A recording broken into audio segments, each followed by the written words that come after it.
GGMU, Manchester United.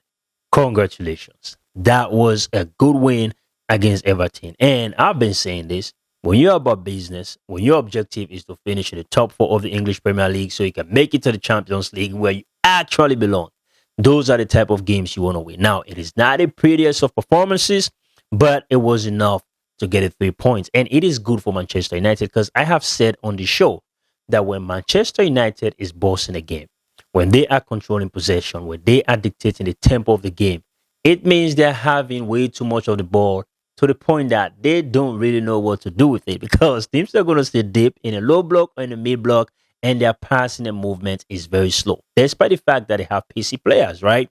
But when the opponent is having more of the ball, or maybe at least a lot more to feel like, you know what, we can attack Manchester United, that is when Manchester United is very, very dangerous because they can play their counter-attacking system. They are very quick in transition. Now, those pacey players will have space behind the opponents to really exploit, and they have players that can make passes. Now, do not underestimate Casemiro. He can make those passes. And of course, Bruno Fernandes is what he does.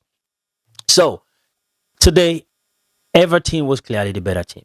Let's just be honest about it, right? But again, like I said, for Manchester United, that is when they're really dangerous. When you feel like they're actually not controlling the game and things like that, but they are very dangerous. They created two big chances, scored one, and missed one of that. That is exactly what I'm referring to. And what Carrick has been able to do with this Manchester United team so far is commendable.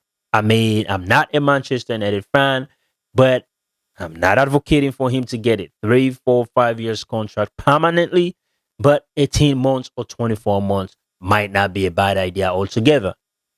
He is doing very well. And I just feel like he should be rewarded if Manchester United go on and finish in the top four.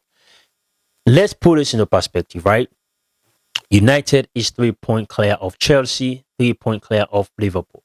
Chelsea are the Club World Cup champions, and Liverpool are the defending champions of the English Premier League. And they are 8 points behind Manchester City. Now, who knows? There are 11 games left to play. They might push for the title itself. Arsenal fans, relax. I didn't mean to trigger you guys, all right? I have said this is your season, so I'm expecting you guys to win the English Premier League, okay? But on a more serious note, Carrick and Manchester United are doing well. Now, you might want to also make the argument of, well, they are not playing any other competitions but the English Premier League. Well, fair enough.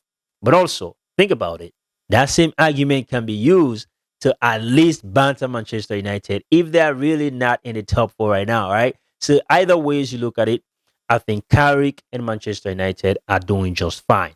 At the end of the day, if they could make it to the Champions League, definitely they'll attract more bigger players because it is still a very big club. All right, so they can attract more players and they can get better. So, congratulations again to Manchester United. We will continue to monitor the situation, but at least the fans can walk like they are floating right now. It is what it is, and they can talk whatever it is they want to talk. All right, they can really beat their chest for the time being. We're happy for them.